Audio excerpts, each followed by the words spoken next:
¿Qué tal? Buenos días, buenas tardes, buenas noches o en el momento en el que estén sintonizando esta nueva emisión de La Última Página, los saluda Diego Ortega y ya Porrini se ríe porque ya está. Preséntese usted si quiere, porque yo ya no tengo epítetos para presentar. Soy el profesor Sebastián Porrini. Hola. Por primera vez el inmarcesible copa la parada y se presenta así, porque yo ya no tengo palabras para presentar. En esta sombra en la que me encuentro, quiero decirles que he abierto una ventana y Febo se asomó y en el carro de Helios bajó el profesor Ortega. En el carro de Helios, no de Helios, de ellos, que hombre, por ellos. De aquellos y de aquel de Guillermo, César, sí, vamos, un gran abrazo por nuestro... No, don Javier también. Don Javier, sabrán disculpar mi pobre imitación del acento variopinto que hay en España. Es verdad, Yo que los escucho, es muy difícil, es muy difícil. Hay sutiles diferencias, nada de esa cosa. Bueno, en fin, acá estamos nuevamente reunidos en una nueva emisión de La Última Página. Como verán, Porrini me hizo un señalamiento, y voy a hacer público. Van varios videos que uso el mismo suéter. Sabrán entender que, bueno, no tenemos monedas para comprar ropa de invierno, así que sepan disculpar, no es el uniforme oficial. En verano uso una chomba a rayas azul, también, que me han señalado que repito el vestuario, pero bueno, ya habrá tiempos mejores. Es muy bonito. Es bonito, es bordó. Es bordó, es bordó. Muy bien. Otro, ¿cómo es el granate? Granate. Vermellón. Aquí estamos nuevamente en La Última Página. Recordamos, aquí abajo tienen todos los medios para comunicarse y para colaborar. Hemos abierto una cuenta en Cafecito, si nos quieren invitar a un cafecito. Tendríamos que crear una aplicación que se llame un whiskycito. Un whiskycito ahí para... Claro. Pero bueno, es más barato un aporte de Cafecito. Si quieren pueden aportar, o bien por PayPal o por Patreon, quienes están fuera del país. Hemos vuelto a un tema, uno de las patas fundantes de La Última Página, ¿no? Que lo teníamos ahí un poquito olvidado. Estamos muy literarios, como corresponde, ¿no? Muy poéticos. Habrán visto que hay una sobreabundancia de poesía, y no lo digo con sentido crítico, pero un poco hoy vamos a tocar la materia poética también, ¿por qué no? Sí. ¿No? Sí. Vamos a retomar algunos autores, algunos pensadores de la tradición, ¿no? De la Sofía Perennis, está, como dije recién, una de las patas fundantes de La Última Página. Ya por el programa 50 y pico dijimos lo que había que decir al respecto, ¿no? El gran programa sobre la tradición, y dijimos, bueno, vamos a tratar de ir desilvanando, ¿no? Las distintas manifestaciones del pensamiento tradicional. Y sobre todo también para aclarar algunas cuestiones, porque, qué sé yo, por ahí hay algunos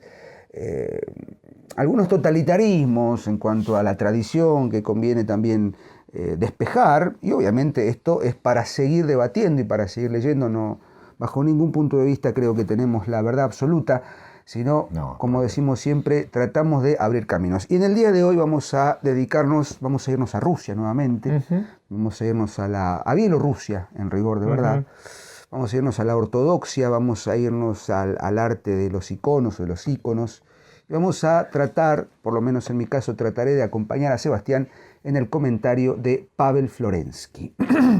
Pavel Florensky, como sabrán, miembro de la Iglesia Ortodoxa Rusa, nacido en 1882 y fusilado en un campo, en un gulag, en 1937. ¿Canonizado o estoy equivocado? Canonizado por la Iglesia Bielorrusa. Ahí está, se me cruzaron los datos. Canonizado después de muchísimos años, más de 40 años de olvido, más todavía, quedó olvidado Florensky allá por los años 80 más o menos, después por supuesto de terminada la Unión Soviética, hay como un revival, ¿no? de Florensky, y sus obras, sobre todo las centrales. Bueno, yo veo acá el iconostasio, que es como su teoría estética, que es magnífica. De alguna manera Florensky vuelve al ruedo y, por supuesto, forma parte de esta hermosa banda de pensadores en torno de la tradición. Florensky más bien asociado a la ortodoxia rusa, por supuesto, creo que era sacerdote ortodoxo. Era sacerdote, matemático, esteta, ¿no? Tiene una teoría estética muy alabada por el Emir Zola, por cierto. No es fácil la teoría estética de Florensky, en el sentido de que, bueno, yo creo, Sebastián, y me permito empezar y te voy a dejar dar la palabra para que hagas un comentario. por favor. Me parece que al leer a Florensky nos encontramos con un pensador que no solamente desarrolla una defensa de la estética desde el iconostasio, por ejemplo, ¿no? Desde el conjunto de iconos rusos.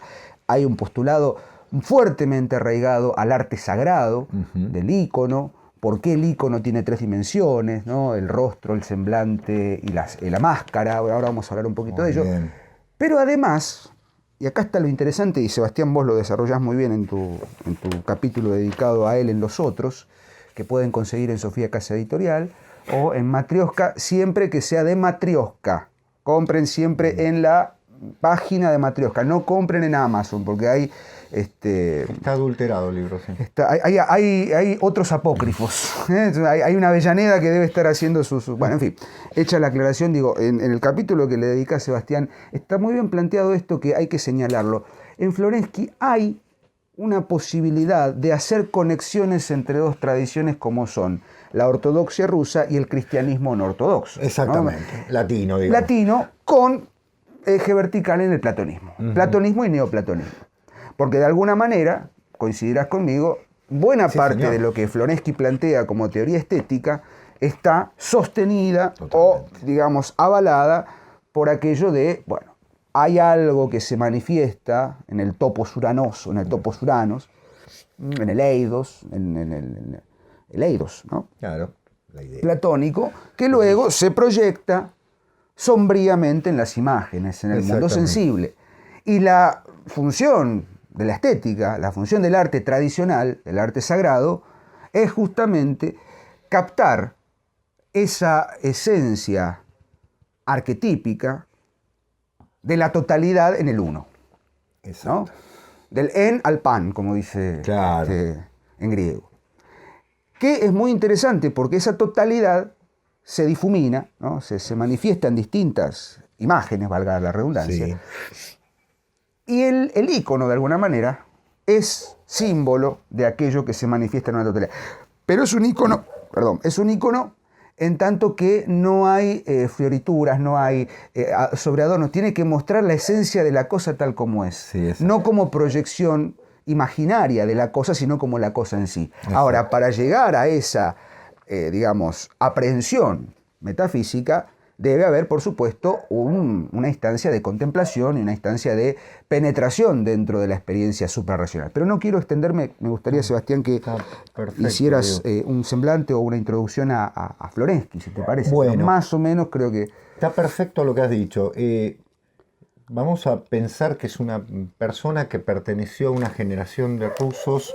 Vos sabés que a fines del siglo XIX, comienzo del siglo XX, se da en Rusia una generación de grandes intelectuales que renovaron un poco los estudios de Rusia, todavía previo a la revolución. Entre 1900 y 1912 se dan grupos, de hecho Florensky participa de uno que termina mal, ¿no? Porque él tiene una mirada de acción directa en torno de esas reformas y después se va a ingresar al seminario, ya habiéndose recibido en la universidad como profesor de filosofía, amén de que era un gran matemático, un gran matemático. Sus estudios sobre matemáticas, su tesis sobre la aritmética es muy notable, sobre los espacios y demás, que después va a influir obviamente sobre la estética, sobre su concepción estética, muy platónico, en ese sentido lo decía muy bien Diego. Exactamente. Y en segundo lugar, en 1911, él ingresa ya como estudiante de la Facultad de Teología, como sacerdote ortodoxo y se casa, ¿no? Tiene 5 hijos, de los cuales la hija logra conservar algunos de los secretos porque se destruyeron los secretos. Hay una carta muy linda a Kirill. Sí, a Kirill, a su hijo, Cirilo, Cirilo, no nada menos Kirill. claro, en la que, digamos, incluso hay una alumna del que conserva, por ejemplo, el iconostasio, el libro, por los apuntes, y están sus apuntes porque los libros, claro, son destruidos. Él es considerado paradójicamente un enemigo de la revolución. ¿Y por qué digo paradójicamente? Porque en 1920, en plena revolución, es nombrado por el gobierno para hacer los estudios sobre una central eléctrica. Ajá. Aparte, tenía este don, un hombre, sabía de ingeniería, y estuvo trabajando para la empresa eléctrica soviética, desarrollando incluso muchos proyectos y demás, hasta que, por supuesto, el estalinismo más omnímodo, en 1934, si no me equivoco, digo por allí, lo considera enemigo del sistema soviético, es llevado al Gulag y finalmente fusilado. Es un mártir para la iglesia bielorrusa, claro, pero no lo es para la iglesia rusa. ¿Y por qué? Quiero hacer una aclaración, porque si bien se lo considera uno de los grandes pensadores, esto me gusta remarcarlo, porque a veces nos tiran con algo y no se dan cuenta. No es un pensador ortodoxo. Bueno, ahí viene el tema. Hay que hacer una diferencia. Miren, ¿qué pasa con Florensky? Que hay una de sus facetas que no nombramos, es un místico. De hecho, su gran estudio es la mística, ¿sí? Más allá de la matemática, la física, la electromecánica, la filosofía y por supuesto la tradición bíblica que conocía de pe a pa, y sobre todo la filosofía platónica de una manera notable, amén de la estética, era un enorme investigador de la mística. Cosa que lo llevó, como todo místico, a enfrentarse a su misma institución. Él era un sacerdote. ¿Por qué la Iglesia Ortodoxa rusa no lo considera? Porque hay cosas que no están dentro de la ortodoxia. Pero no me refiero a la ortodoxia rusa específicamente, sino a cualquier ortodoxia. San Juan de la Cruz pagó los mismos platos rotos en el catolicismo. Eso es muy difícil. Los místicos suelen ser complejos para las ortodoxias. ¿Por qué? Porque de pronto se vuelven heterodoxos. Y hay que tener en cuenta que lo son desde un punto de vista exterior, no interior. Claro, para las instituciones es complicado, porque a veces hasta pueden llegar a romper las reglas comunes, ¿no? Yo creo que ahí está la dificultad de por qué no lo declaran santo. Bueno, desde el punto de vista de la ortodoxia rusa. Porque, claro, tenía actitudes o escritos... Era demasiado heterodoxo para la ortodoxia. Exacto, un hombre que de pronto el platonismo era muy fuerte y esta tendencia mística que a veces lleva a chocar con la institución. Ahora bien, sus libros se recuperaron en los años 90.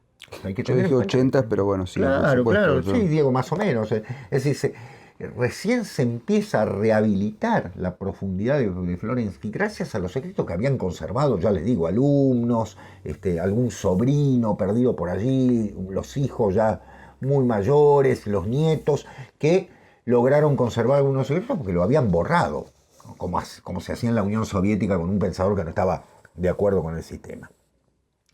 Y el gran recuperador de Florensky en Occidente, ¿quién es? Bueno, el Emir Zola. El Emir Zola es, en su Filosofía Perenne, un libro bellísimo, yo me imprimí el capítulo que le dedica a Florensky, que se llama L'ultima estetica prima che l'arte dilegui. O sea, la última estética antes de que el arte se pierda, se diluya, diríamos. Fíjense qué interesante. Bueno, aquí uno podría discutir lo que dice Zola, ¿no? Porque Ángel, hoy lo estaba pensando mientras pensaba esto, el arte en realidad no se diluyó, es un tipo de arte el que se diluyó. Sí, claro, sí. Es el tipo de... De hecho, acá lo dice, cuando el arte pierde absolutamente su contenido como lenguaje trascendente, ¿no? Bueno, y fíjense que él dice, la estética es la disciplina que punza el acceso a la claramente natural, la cual fue denotada y estudiada por Bon y por el budismo zen mientras que no fue atravesada por los deseos e inquietudes y caprichos de la realidad como parte en sí misma que tiene su propia lógica y que se separa de una forma diferente. Es decir, claro, mientras el arte estaba dentro de una concepción trascendente, era absolutamente entendible. La estética es la disciplina que nos permite el acceso a la claramente natural. ¿Sí? Es un poco la deshumanización del arte de la que habla Ortega y Gasset, ¿no? Y dice Florensky, avanzo porque se detiene sobre el concepto de cosa, vos lo dijiste recién, Diego, y la define como... Es magnífico lo que vas a leer. Como el... A ver, esto es un poco difícil de traducir. La arruga, el corrugamento, ¿no? El plegamiento. El plegamiento, sí. El lugar de curvatura del espacio. O sea, las cosas son lo que el espacio se curva. Aquello que el espacio es maravilloso. La música es ausencia de sonido, dice. Bueno. No, perdón, ausencia de silencio, dice Barenboim. Totalmente. Bueno, vos sabés, Diego, que en ese sentido... En ese silencio primordial... Claro. Exactamente. Se llena de entidad, merced a la música, dice Barenboim, ¿no? Pero aquí podríamos trasladarlo. Viene de Einstein. Es verdad. Sí, es la premisa, que es la idea, digamos, einsteiniana del espacio, dice Émile Zola. El espacio curvándose. Las cosas son el espacio curvo. Las cosas plegándose. Eso es magnífico. Exactamente. ¿Sabes a quién me hace acordar? Perdón que te interrumpa. No, adelante, por favor. A las definiciones que hace el querido Hugo Mujica en la palabra inicial. En la palabra inicial sobre Heidegger. Sobre Heidegger, sí. ¿no? Es el plegamiento. No dice plegamiento, pero algo así como la retracción hacia sí de la palabra. Bueno, exactamente. Y dice, el caso es que en el momento en el cual en Italia se da esta estética, aparece bajo la visión física, visión física, la hipótesis de Hayes, Rueda o Puthoff, según la cual la masa es devuelta al retorno que se estabiliza entre una causa de aceleración en aceleración y un vasto campo de radiaciones electromagnéticas iguales en todas las direcciones y uniforme. Sustancia del cosmos, la cual produce la aceleración, le opone una aceleración y una resistencia, y de la cual nosotros observamos todo como una masa. Florensky la llama plegamiento. Es decir, cuando se produce ese efecto físico, se producen las cosas. O sea, estamos en una visión absolutamente... Sí, Florensky no es fácil. No, Fíjate lo que dice, yo agrego algo que seguramente está más adelante. La de Florensky es una estética nacida sobre el filo de la vorágine. Después de esta, por eso la de Luglio, ¿no? Sí, señor. Después de esta, el arte habrá desaparecido, sustituido por las exposiciones de estiércol, tartamudeos, instalaciones. ¿No? Digamos todo. El Émile Zola, ¿no? El Émile Zola, que era. Claro. Pero, ¿Cuál es la cuarta dimensión, Diego? Bueno, qué grande. La cuarta dimensión es la música. La música, ahí está. Sí. Dice especialmente, Mozart, y hace toda una referencia y demás. Es decir, dice, en el teatro, el momento de la acción en el Edipo Rey de Sófocles, en la cual la luz se demuestra como acechante, ¿sí? Sol negro, nocturno de las pasiones dionisíacas, ¿sí? Es el momento en el cual justamente se produce la develación. Pero la unidad del tiempo se revela sobre todo a la conciencia operativa que culmina en la levitación y en la plegaria. Mientras la atención perdida del más allá deja recorrer, deja fluir libremente todos los momentos. Es decir, si la conciencia está fluida, justamente el místico deja que eso pase. Claro. Está en un momento de elevación. Y eso es música. La mística es música. Es impresionante. Aclaro que la lectura claudicante de Porrini no se debe a que no sabe leer o porque está ebrio, sino porque está traduciendo en el aire del italiano. Digo, para que digámoslo todo, Porrini está traduciendo loas a Porrini, por eso es el ínclito, por eso yo muti por el foro. Es decir, claro, a ver, para que nos podamos entender, ¿cuál es la concepción que ve el Emiret Sola en Pavel Florensky en su estética? Que es por eso lo llama justamente la última estética, la de Pavel Florensky, antes de que el arte se diluya. Es decir, es el último mojón del arte, valga decirlo, del arte tradicional. No vamos a ser injustos. El arte sigue existiendo, bueno, que será discutible. Sí, el arte sagrado, como dirá Ananda Coomaraswamy. Bueno, tenés esa relación. Sí, Coomaraswamy está ahí. Pero exacto. Los dos podrían haberse perfectamente carteado, ¿no? Y hay una relación. Perdón, sí. No quiero cortarte. No, Diego, fundamentalmente nada más que esto. Es decir, es una última estética en torno de la concepción del arte como una manifestación del arquetipo. Como una manifestación simbólica que luego en el Renacimiento, claro. Y vuelvo a decir muy bien acá y hago la referencia al programa que hicimos sobre el problema del Renacimiento con Huizinga. Sí, señor. Que plantea, sí. ¿No? Giotto, Cimabue, claro, que todavía tienen relación con cierto arte sagrado, que luego el Renacimiento vendrá no digo en su totalidad, pero una buena parte a alegorizar, ¿no? Sí. A adornar las manifestaciones o las escenas de lo sagrado, digamos, con cierta, por eso hablaba de la fioritura, ¿no? Claro. Ahora, perdón, Diego, porque... El arte medieval, ¿no? Claro. Para mí lo que pasa es que, perdón, esto no está bueno, como nada, ¿no? Como nada. No nada guionado. Nunca guionamos nada. Me disparó una cosa que dijiste, Diego, interesante, que la quiero dialogar con vos. Porque se puede pensar que nosotros decimos, bueno, el Renacimiento es una decadencia. A ver. No. Lo que ocurre es que, lo que decimos siempre, al finalizar la Edad Media y al cerrarse, mejor dicho, al obturarse, en cierto modo, el fluir de lo simbólico se sigue fluyendo. Sigue fluyendo de otra manera. A cuentagotas. A cuentagotas, ¿no? ¿Por qué no ve la pintura renacentista? Y es verdad que hay una mayor sensualidad, que hay una mayor... Pero lo simbólico sigue operando. Sí, por supuesto. De hecho, el barroco, que es el movimiento posterior, lo que ocurre es que ya no se puede decir de la misma manera. No sé cómo estamos ahora en el... No sé, este programa seguramente saldrá fines de junio, principio de julio. Exacto. Ángel está por publicar, Ángel Fareta, ¿no? Sí. Nuestro querido Ángel está por publicar Teoría de la clase B, Dominio Eminente.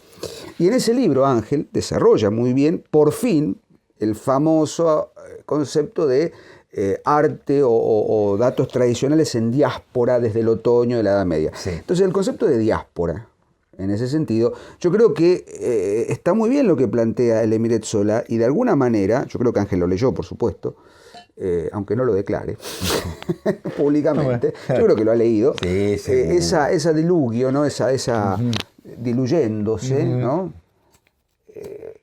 Que yéndose se repliega sobre sí mismo, pero deja sus rémoras, deja sus sedimentos. No es que desaparece. ¿No? El caudal de arte no se seca, simbólico, no se seca. Y eso lo plantea muy bien Florensky. Sí, señor.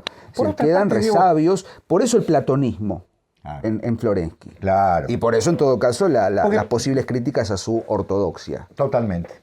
Porque, por otra parte, si no, pareciera que la tradición fue algo que se cerró la canilla y punto. No. Es que es totalmente lo contrario. Quedó goteando. Quedó filtrando. Claro, ¿no? Si seguimos con la metáfora. Exactamente. Hecho que, o sea, no podemos impedir el funcionamiento de la tradición. ¿No? Claro, exactamente. No podemos impedir la presencia de la tradición. Ni siquiera en las sociedades más desacralizadas, más materializadas y demás. Están. Lo que ocurre es que frente a lo que fue el mundo antiguo o la Edad Media en Occidente, que era una cosa ¿no? Lo tenías hasta en un carnaval, ¿no? Estaba en todos los lugares, estaba presente en todos los elementos. De pronto, a partir de la modernidad, esto se empieza a filtrar. Entonces se empieza a ver en ciertas partes. Después va a dar horrores, ¿no? Porque va a dar el ocultismo, que es lo opuesto, y va a dar elementos que se empiezan a alegorizar. Alegorizar desde el punto de vista también, tener en cuenta, tal vez no se podía decir directamente. Ya no había forma qué sé yo, de decirlo directamente. ¿Viste? Es como exponerse demasiado. Claro, porque uno piensa, por ejemplo, yo tengo muy en mente, a mí me ha encantado, me parece una genialidad lo que hizo Roberto Galasso con el Rosa Tiepolo. Libro que lamentablemente no lo tengo en papel, pero bueno, lo tengo como ebook, ¿no? ¿Por qué digo no en papel? No es un capricho, porque tiene los dibujos. Y la verdad que en un ebook, viste, es una porquería, realmente, ¿no? En ese sentido. Pero el ebook nos salva de muchas cosas y nos limita en otras. Nos limita en otras. Yo te lo comentaba, Diego, en algún momento, lo que hace Galasso con los dibujos, no con las pinturas, con los dibujos de Tiepolo, que es un pintor que fue tenido, pero no por menor, directamente por un decorador prácticamente, un decorador de interiores, el pobre hombre. Y cuando Galasso pone la vista sobre él, uno descubre que es un pintor de la hostia, ¿no? De la hostia, para no utilizar otros términos. Exactamente, nuestros hermanos de España. ¿Qué ocurre? Ya había sido descubierto, por supuesto, pero Galasso entiende fundamentalmente que así está operando la tradición. Lo que pasa es que el pobre Tiepolo no podía pintar ciertas cosas. Entonces pintaba alegoría, que todo muy bien, pero en su dibujito mandaba fruta, pero ¿cómo? ¿Sí? Vayan a ese libro, por favor. Pues sabes que en ese sentido, a ver, ¿cómo decirlo? Y esto lo plantea muy bien Ángel, está muy presente Ángel últimamente, que estuvo en España haciendo unas presentaciones muy hermosas de su libro. Está muy bien lo que plantea Ángel. Ángel lo ve con mucha claridad y a veces es incómodo, porque también lo ve Florensky, ¿no? Sí. Florensky lo ve en tanto ícono, ¿no? El ícono. Si ustedes ven un ícono, tranquilamente pueden buscar íconos, sobre todo rusos, de la ortodoxia, se van a encontrar con, de pronto, una imaginería bidimensional, sin profundidad, sin sensualismo, pero justamente podríamos hasta llegar a decir, me permito usar un término muy porteño, medio plomo, ¿no? Y bueno, qué sé yo, es como escuchar el canto gregoriano. Claro. ¿No? El canto gregoriano, uno dice, bueno, qué sé yo, hay los mismos tonos, las mismas notas, no hay variación, no hay polifonía, ¿no? Claro, claro. Y de pronto, claro, es que justamente no necesitamos el adorno alegorizante, porque el arquetipo se tiene que manifestar de esa manera. Exacto. Fíjate lo que sostiene aquí Florensky. Así, en la creación artística, el alma se extasía fuera del mundo terrenal y asciende al mundo celeste.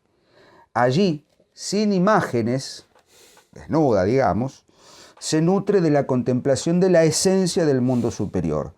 Palpa los númenos eternos de las cosas y al saciarse, colmada de conocimientos, desciende de nuevo al mundo inferior. Y acá Porrini anota: comprendemos, tras estas palabras, la causa por la que Florensky se detuvo en la materia onírica, porque uno de los temas centrales en Florensky es el sueño, pero no el sueño, el duerme-vela, el sueño de la vigilia, exacto, el sueño final, el sueño en su instancia, primera instancia de la suprarracionalidad. Sí. En materia onírica y en su experiencia. Ese sueño se relaciona con el hecho artístico, el rapto creador. En tanto, en ambos está el proceso por el cual se impregna de lo arquetípico la naturaleza humana y con esas ideas plasma el objeto de su arte. Valga agregar que en una interpretación no muy habitual de la mitología divina griega, y atentos con esta versión maravillosa, el metafísico ruso utiliza la pareja clásica no con la común atribución de opuestos. Cito a Florensky: el alma se eleva entusiasmada del mundo visible, ¿no? Asciende al topos uranos. No lo dice aquí, pero lo agrego. Y al perderlo de vista, penetra con estupor en la esfera de lo invisible. Se trata de la ruptura dionisíaca de los lazos de lo visible. Dejamos lo dionisíaco, dejamos lo sensual. Exactamente. Y tras alzarse a la cima, a lo invisible, el alma desciende de nuevo a lo visible, y es entonces cuando surgen ante ella las imágenes simbólicas del mundo invisible, los semblantes de las cosas, las ideas. Se trata de la visión apolínea del mundo espiritual. O sea, hay que hacer un camino no del héroe, ¿no? Del héroe desciende. Acá hay una elevación del alma para un descenso a lo apolíneo. Diego, esto me pareció... Platón. Por eso digo, acá confrontar Platón, ¿no? Claro, sobre todo el Fedro y el libro séptimo de la República, que bueno, yo prefiero el Fedro es mucho más claro, ¿no? El mito de Adrastea, los caballos alados, etcétera, ¿no? El topos Uranos, qué sé yo. Aparte el topos Uranos, ¿no?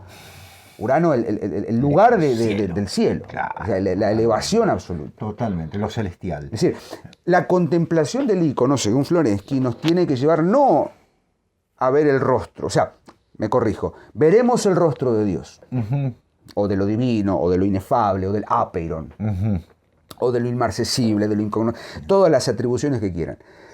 Pero no podremos decirlo, no podremos nombrarlo como inefable. Es inefable. Entonces, ¿qué hacemos? Hay dos caminos, enmascararlo, claro, que lo dice aquí muy bien, o el semblante, claro, ¿no? como un atisbo de... La máscara aleja, el semblante de algún modo reúne. Y me encantó el concepto de, y perdón que esté vehemente con esto, de reunión hipostática. Sí, claro.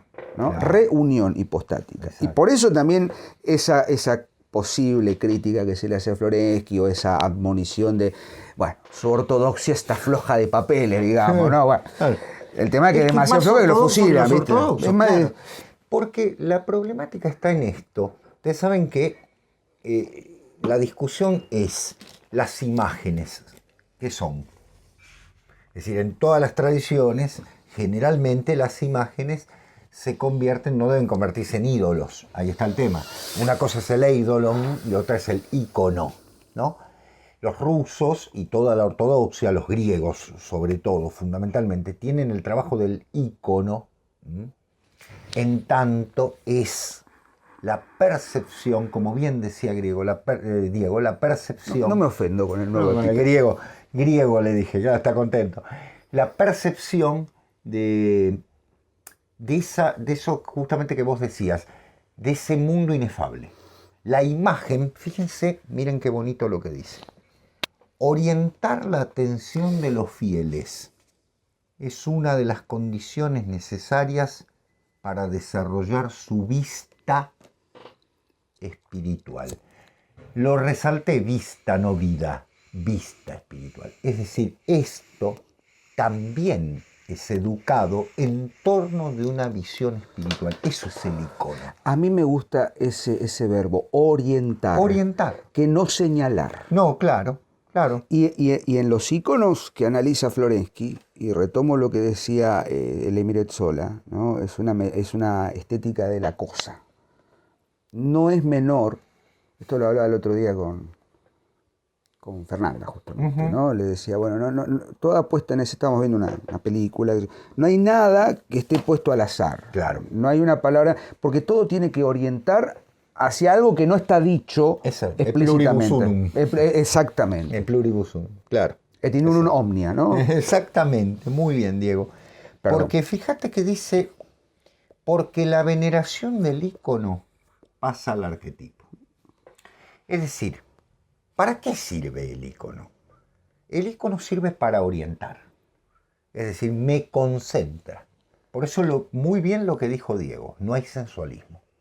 No tengo que, ay, qué cuerpo, mirá, qué tallado, qué donaire, qué alto cuello de garza. Exactamente. Nada de eso me tiene que distraer, sino concentrar.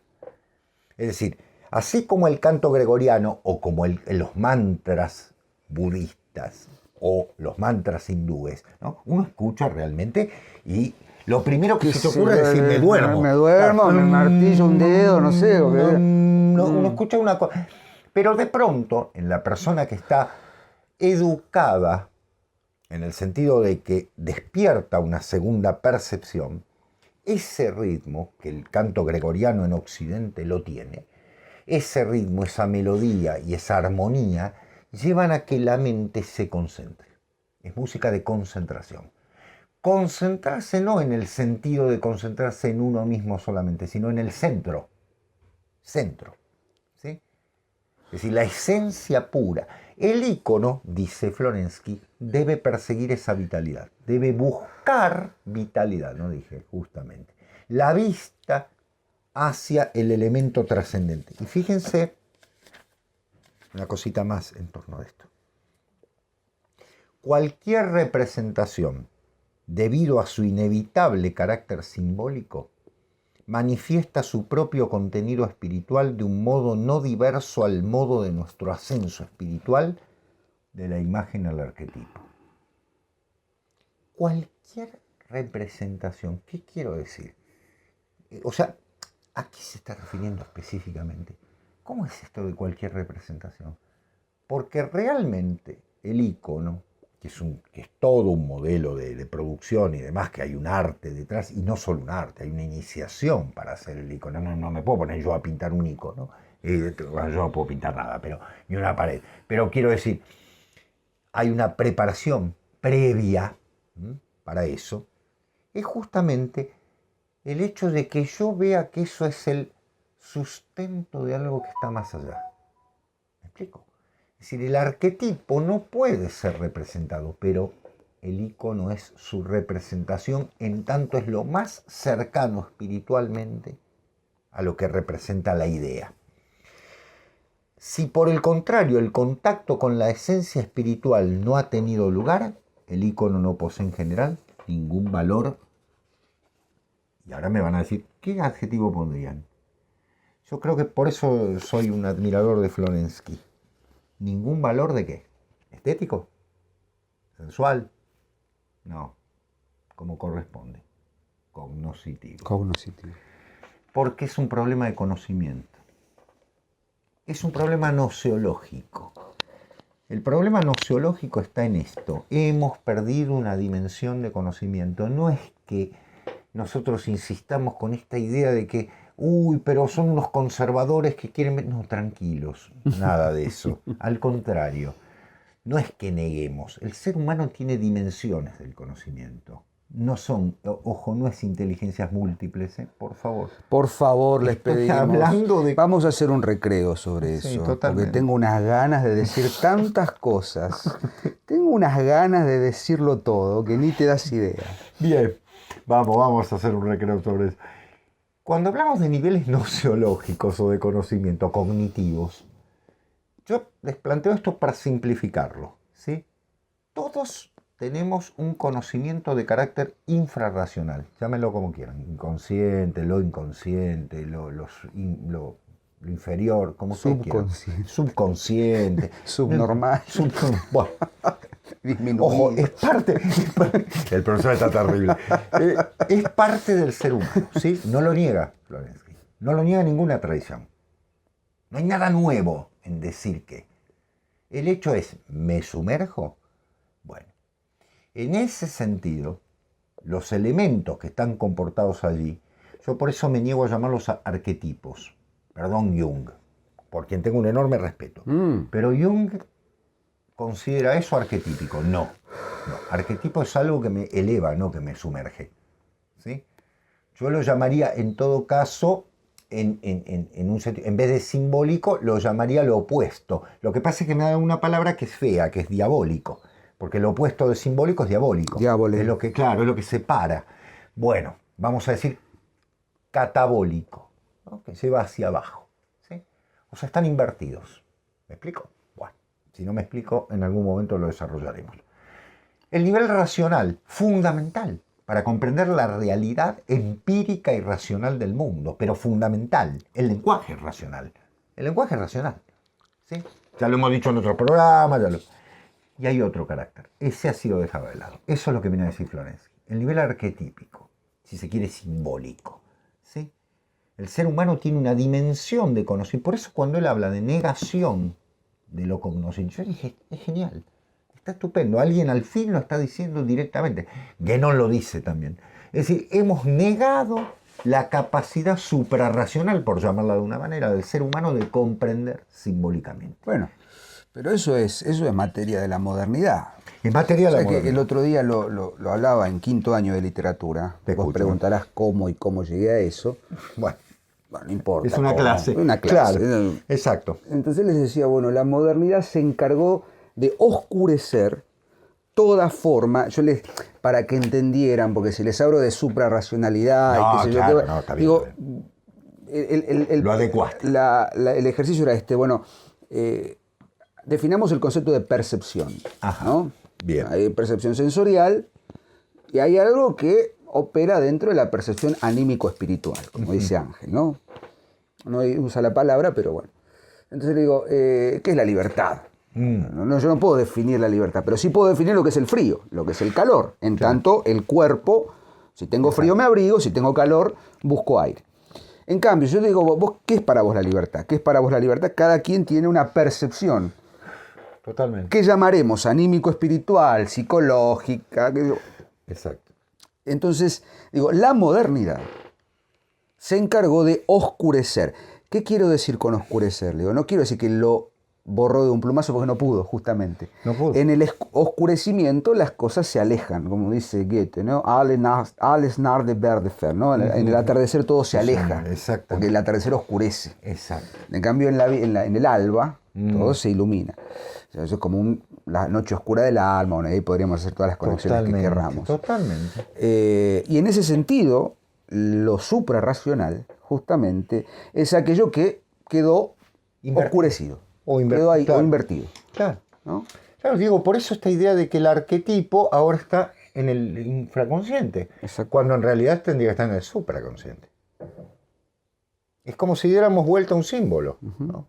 Por eso yo digo símbolos invertidos. En ese sentido, muy bien, claro. Y él dice, para concluir, con respecto a los íconos, dice hay 4 tipos de íconos. Los íconos bíblicos, fundados en la realidad dada por la palabra de Dios. Los íconos retratos, basados en la experiencia personal y en la memoria del pintor del ícono. Los íconos basados en la tradición, fundados en una experiencia espiritual. Y los íconos revelados, pintados basándose en una experiencia espiritual personal del pintor. Fíjense ustedes, los íconos bíblicos, los retratos, que son recuerdos y demás, los basados en la tradición, pero los íconos revelados. Por eso uno ve un ícono sobre un elemento tan abstracto, lo digo desde el punto de vista racional, tan abstracto como la Trinidad. Rublev fue uno de los más grandes pintores de íconos, ¿no? Ruso. La Trinidad, Rublev. Yo la primera vez que la vi, Diego, en una imagen que me regalaron, la tengo en una lámina, tiene unos puntitos. Yo dije, este hombre que pintaba y ponía puntitos, ¿qué significa esto? Claro, se le escapó la pintura.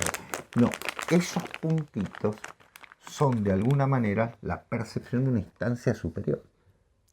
Uno empieza a ver todo eso, están sentados de una manera, están en una posición tan original que es fundamentalmente la percepción personal de Rublev, uno de los más grandes pintores del siglo XVI en Rusia. Que hay una película de Tarkovsky. No la he visto. No voy a opinar más de Tarkovsky, porque la última vez que hablé de Tarkovsky me tiraron con de todo. Claro. Bueno, igualmente escuchen a Ángel decir lo que dice de Tarkovsky. Yo ahora remito a Fareta. Yo no opino más de Tarkovsky porque peligra mi integridad física. Es que Rublev era simbólico y Tarkovsky es alegórico. Lo dijo Porrini. Yo es la verdad. cobardemente. Sí, bueno, pero digámoslo todo, qué sé yo. Porque si yo pongo un índice así, pongo un dedo y realmente soy lo más alegórico del mundo. En este sentido, Florensky, que aparte tiene un libro, La columna y la verdad, que es un libro colosal, vayan y búsquenlo, por favor. Lamentablemente en castellano se tradujo hace un tiempo, pero está muy caro. Porque pertenece. Yo tengo, por ejemplo, el iconostasio, que es de Sígueme, una editorial española bellísima. El libro es hermoso, por otra parte. Sí, tiene unas imágenes hermosas. Pero se consigue bastante en internet, ¿sí? Hay que decir la verdad, los italianos han sido los que descubrieron a Florensky de una manera, sobre todo por el trabajo de Lemmy Zola, ¿no? En ese sentido. Y posteriormente un estudio colosal. Florensky tiene, por eso coincido con Solá. Florensky es como el que está a punto de decirnos la puerta se cierra. Es lo que le pasó tiene la llave, a ¿viste? Proclo, ¿no? A Proclo cerrando la puerta a Ah. Atenas. Yo tengo esa imagen. Sí. Se está cerrando todo y uno dice, nos dejó la última imagen de algo, ¿no? El mundo va camino a... Dejó miguitas, ¿viste? Dejó Yo miguitas. quiero citar algo respecto de Adelante. todo lo que veníamos diciendo sobre el idealismo, que está en un libro, no sé si está traducido, acá lo citas en italiano, El significato del idealismo, del 99, no, por lo menos editado No, en el de 99. Florensky no está en italiano. Sí. Dice del en uno, que nosotros vemos aquí y ahora, se tienden innumerables hilos hacia el otro, hacia el pan, el todo, hacia la existencia universal, hacia la plenitud del ser. Estas vías son las vías de la vida misma, son nervios, arterias que parten del fenómeno aislado y solitario del en, uno, hasta hacer un organismo vivo, una criatura viva. Parece que el en es algo cerrado en sí mismo, algo plano, pero esto es solo apariencia, el icono, ¿no? Como bien decías. Examínenlo atentamente, verán que no es en absoluto cerrado en sí mismo y menos aún plano. Al contrario, está rodeado de una guirnalda cuyos ramos se entrelazan con los ramos de las otras existencias y expande a su alrededor un fragante perfume. Tiene una profundidad que se extiende con largas raíces hasta penetrar en los otros mundos y de los que recibe la vida. Su tonalidad sonora no es la del seco y aislado diapasón, sino que es una viva armonía que se encarna en un conjunto de tonos melódicos, altos, variados. El en, uno, es infinitamente más grande y más rico de contenido que todo lo racional. Aparte la prosa, hay que decirlo también, ¿no? La prosa de Florensky. Impresionante, porque es un místico. Es un místico, Es casi un yo diría, por místico. eso hablamos de poesía, ¿no?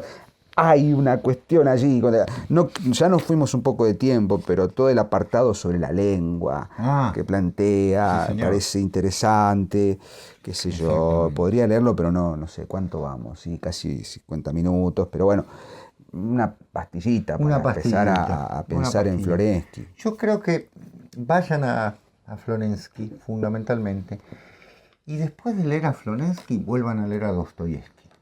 Ah, y a Tolstoy, a quien le debemos un programa, Sí. por cierto. Pero sobre todo A Dostoyevsky, sí. Es Cosa que como- nos han criticado. Es como leer a Kumaraswamy y volver a leer a Mishima. ¿Sí? Es decir, cuando uno lee a esos grandes novelistas, y estoy tomando a dos monstruos y de dos civilizaciones totalmente distintas, cuando uno lee a Florensky y vuelve a Dostoyevsky, empieza a ver otra dimensión de Dostoyevsky, que no es simplemente la del nihilista de pacotilla que a veces nos quieren vender, o o la del revolucionario de maceta, ¿no? Que realmente, claro, es totalmente. O cuando lees a Ananda Kumaraswamy, O reaccionario de Facebook, ¿viste? Porque en Facebook somos todos reaccionarios, ¿viste? Somos todos sí, vivos. somos todos revolucionarios, claro. Lees a Kumaraswamy y volvés a Mishima, entonces uno empieza a ver otra dimensión del autor. ¿Por qué? Y fíjense que estoy hablando, en el caso de Florensky, de en posterior a Dostoyevsky. Lo que pasa es que Dostoyevsky era un novelista, Florensky es un filósofo. Y bueno, Florensky es un qué metafísico sé yo, operativo. ¿viste? La literatura llega primero. Siempre llega primero. sí. A veces no se da cuenta, pero llega Totalmente, primero. totalmente. Había un nombre que me daba vueltas aquí, era Poe, en la carta Bueno, robada. ¿qué iba a decir? Ese. Claro, El otro día claro. leímos con los pibes también de quinto, leímos Poe. ¿Qué leyeron? Leímos El gato negro y El corazón del ator. Y un alumno me dijo, no viene al caso, pero tenés que leer La carta robada. La mejor manera de mostrar algo a todo el mundo, de esconder algo, es mostrarlo a todo el mundo, ¿no? Esos son los Totalmente. puntitos. Exacto. Los puntitos, es decir, Claro. está acá. Si lo querés ver, Exactamente. lo podés ver. Y si no, bueno. Exactamente. Cuando yo quiero que alguien no encuentre algo, lo pongo bien a mano. Bien a Sí, mano. realmente, porque pasa desapercibido. Bien, hemos cumplido la faena, creo, humildemente, Pavel como Florensky. apertura, como introducción. Pavel Florensky, uno de los maravilla. grandes otros, que está acá muy bien explicado en el libro de Sebastián. Pueden conseguir los libros, supongo que en internet. Sí, Hay algunos sí. que no están traducidos, lamentablemente, o están en italiano, o están, qué sé yo, traducidos al italiano. Sí. Pero Florensky es un autor que vale la pena, sobre todo para entender o para darle una vuelta de tuerca a lo que en algún momento hemos charlado sobre el arte sagrado. Creo que hemos El dedicado arte un programa a sagrado, Ananda la Kumaraswamy, tradición, claro. y corregime si me equivoco, Frijo Schwom, ¿no? Schwom Tito era Tito Burkhardt. Burkhardt, Martin Sí, Links. Martin Links. En su hermoso libro sobre Shakespeare hay un apartado ahí muy interesante. Así que bueno, nosotros dejamos aquí el programa. Nos vemos el próximo lunes en una nueva emisión de La Última Página. Los jueves, como siempre, aquí estaremos. ¿Quién sabe haciendo qué? Tal vez con el hilo, tal vez un recreo, tal vez seguiremos confesándonos. Sí, exacto. Algún día nos pararemos en el palco a ver una ópera, Es a hablar de verdad, ópera. es Algún verdad. día el querido Pablo Gizara volverá a las tierras de San Miguel Para ser un héroe, un brujo, un rey. Sí, Pero totalmente. bueno, seguimos leyendo, como siempre. Así que Sebastián, como siempre, un placer. Lo mismo, Nos Lili. vemos, que tengan muy buena semana. Chao. Adiós. Gracias.